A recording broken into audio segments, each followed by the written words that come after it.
Willkommen, bienvenue, welcome one again to another live stream. As the keener-eyed amongst you will have noticed, I have Karen Bashford, the Empowerment Mentor, in the virtual studio. And as usual, we will tossing around ideas to do with how you achieve a life where you can heal yourself, be self-determining, and move forward.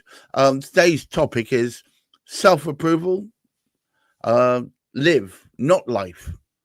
Would you tell me more, please? Okay, this come about because I saw a post on LinkedIn this morning that was talking about seeking external approval of self. But actually, at the end of the day, nobody else can approve you but yourself.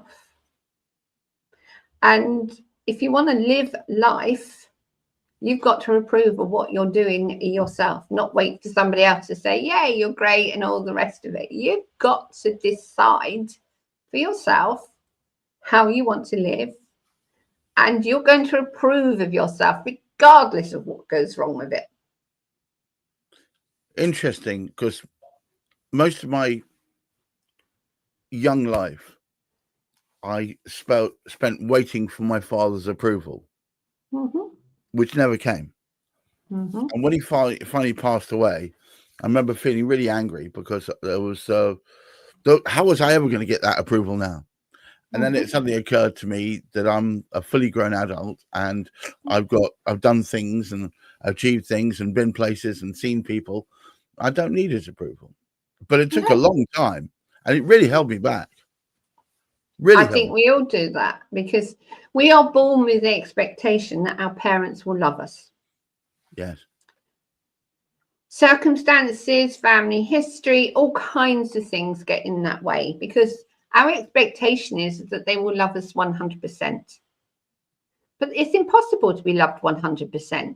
They just don't have the physical time for a start off. But if you think about it, we carry that belief that we're supposed to be loved 100% by our parents, and then we're let down. So that triggers a chain reaction, basically, that you're let down by one person. So you've already created this impression of yourself that you're not worthy, you're not deserving of your parents' love 100%. So consequently, you put that same expectation on everyone else, and then wonder why you get disappointed and wonder why life is seeking approval all the time, when actual fact, once you're past that childhood, who's to approve you but yourself?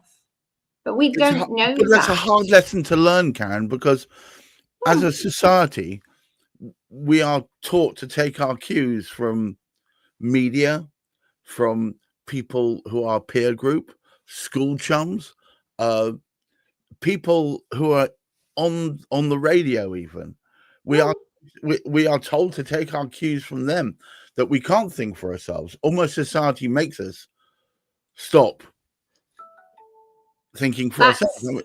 The word, we can't think for ourselves. Well, that's what it is. Who says we can't? I'm a prime example of following the rules, of following society's expectations. Right. But actually, as you well know, I have this tendency now to want to be different. Yes, and do you know what? As a person who is professionally different, I absolutely admire that. And given that I know you, I'm quoting a good friend of mine, Stephanie Mitchell-Hughes, who herself went through some hard places. You've been to those hard places and come out the other side, but rather than being beaten down by it, you've decided, sod that, I'm going to do it my own way. And I love that. I think that's look, it's not right for everyone, but it certainly seems to work for you. I'm enjoying my life. I'm not worried what people think of me. I very much am not a perfectionist. Forget it. Don't ask me to be perfect because there's no way that's going to happen. But that's part of life. Why should I have to be I remind you, Madam Bashford, that there was a time when I first met you where you are full of self-recrimination and full of self-doubt, and Yep. and you would take 2 steps forward and think, hang on, did I go those in the right direction? I remember that person. I mean, this and it just goes to show this is you are a sea change from that, and there's a reason for that, right?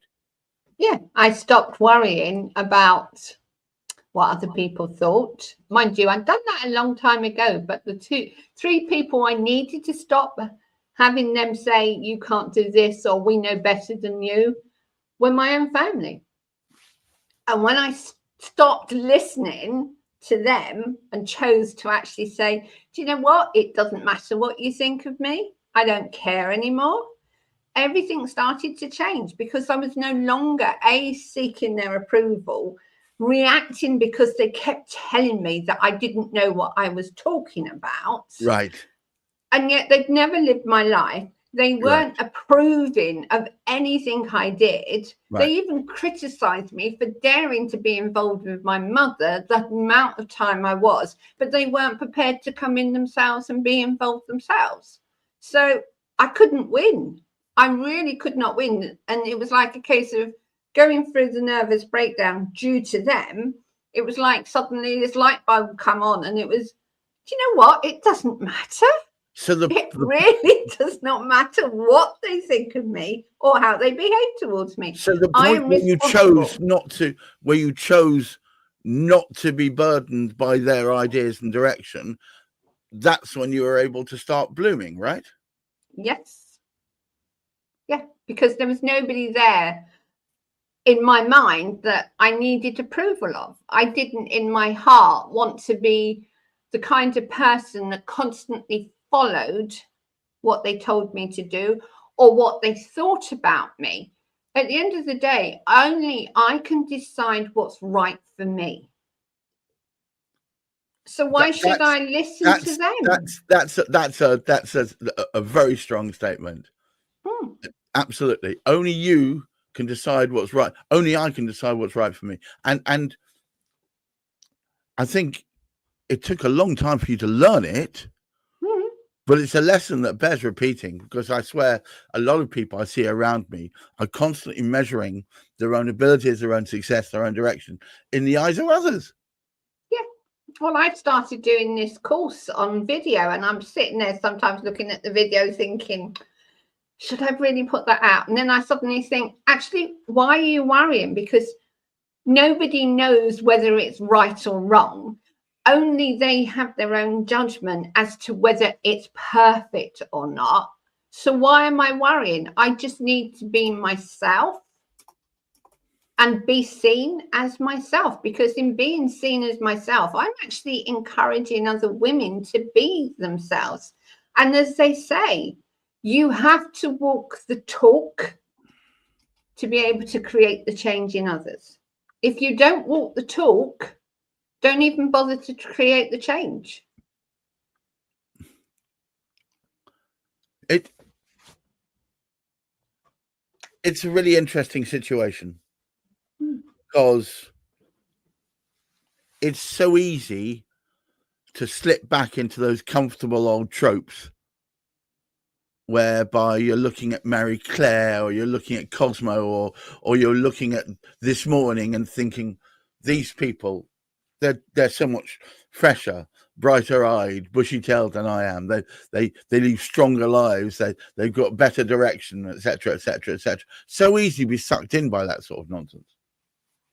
Yes, but the question you need to ask yourself, what's really going on in the background? Because we can all, as I spoke about last week, we can all put a mask on. We can all pretend that everything's fine, but is it? I'm the first to admit, and I know a lot of my clients will say that they gave the impression everything was okay because nobody likes to admit that something's wrong.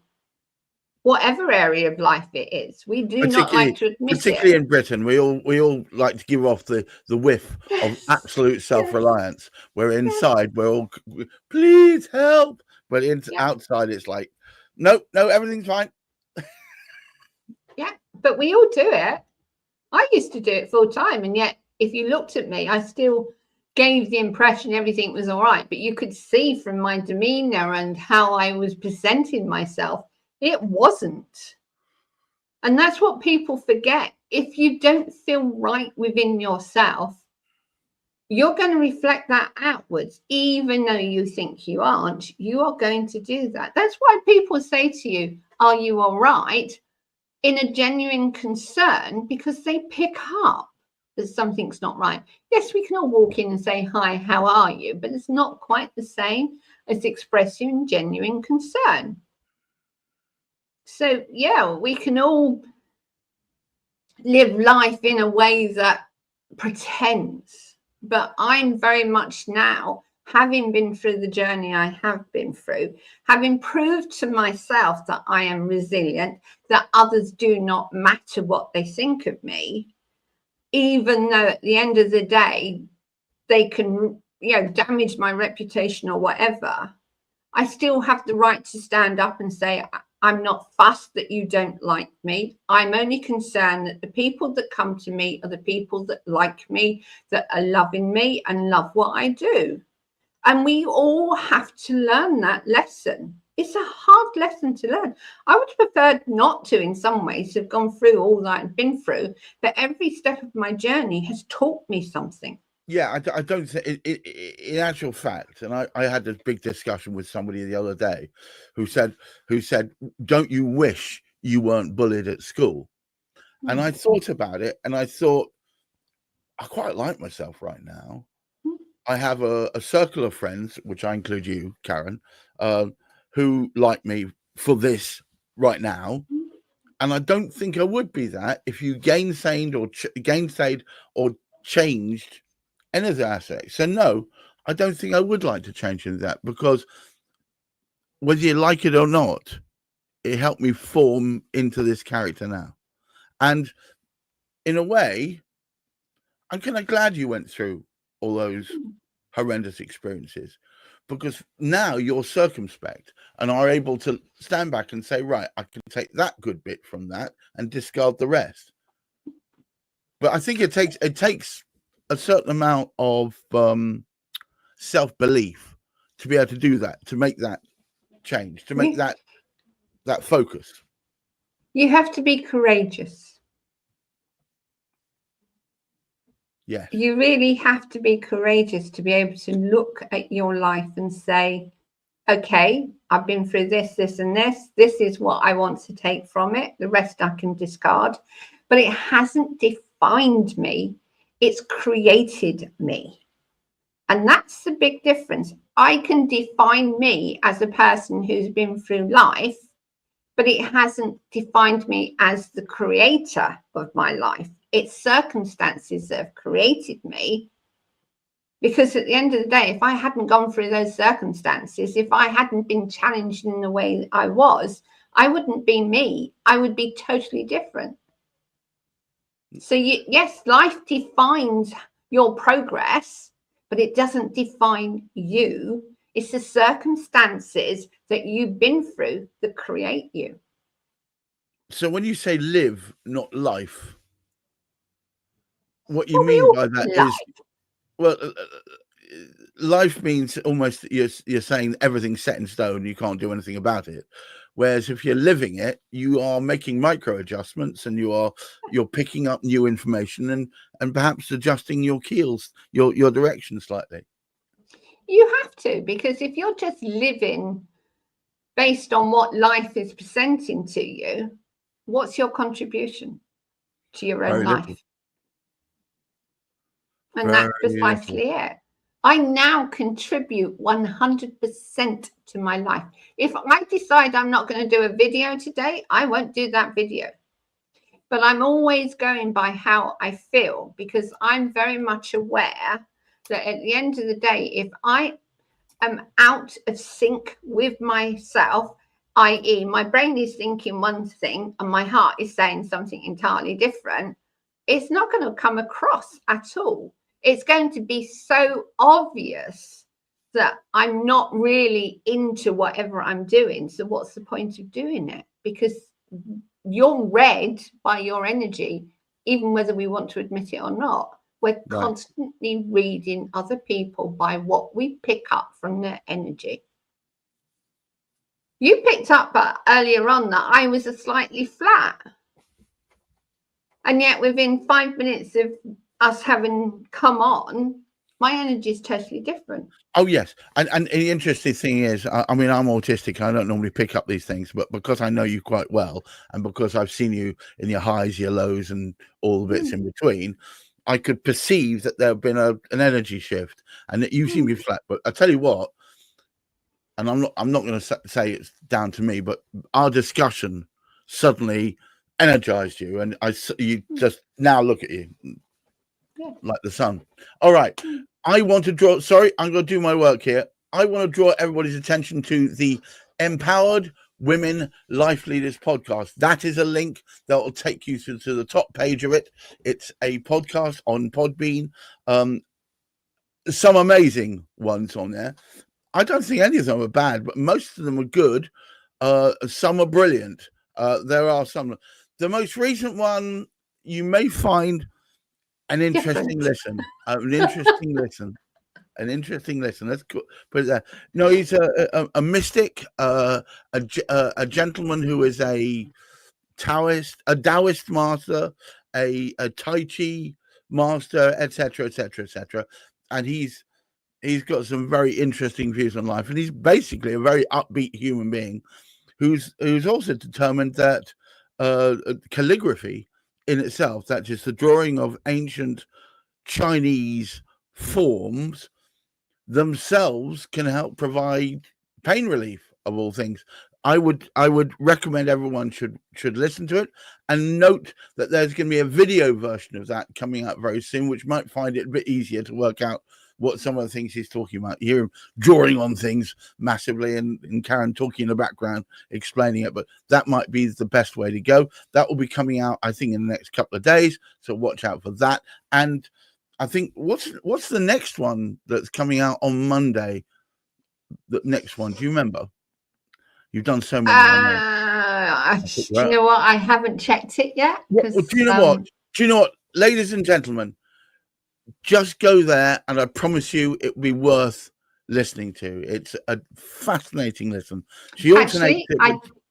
Go on. I think it's The Bones for Life, lady. That's Helen Davis. Yes, that's it. Right. I edit them, so I should know. But I should know as well. I record them. yeah. But I put you on the spot, so apologies for that. All I'm saying is, if you want a thoroughly good listen while you're doing your knitting, or doing the ironing, or doing the washing up, or doing work, or writing a letter, or whatever it is, and you want to have a thoroughly good listen, I can't recommend it highly enough. So before I go, I just wanted to say to everyone, we do this every week. We love having an audience. If you guys want to contact Karen, do so through KarenBashford.com, or look up Karen Bashford on LinkedIn, or contact me, because we'd very much like to hear from you. But until next time, thank you for spending time with us. Keep your feet on the ground. Keep reaching for the stars and the moon. Why not? And look after your mental health. And thank you so much, Karen, for yet another illuminating talk. Thank you for having me. Bye-bye now. Bye.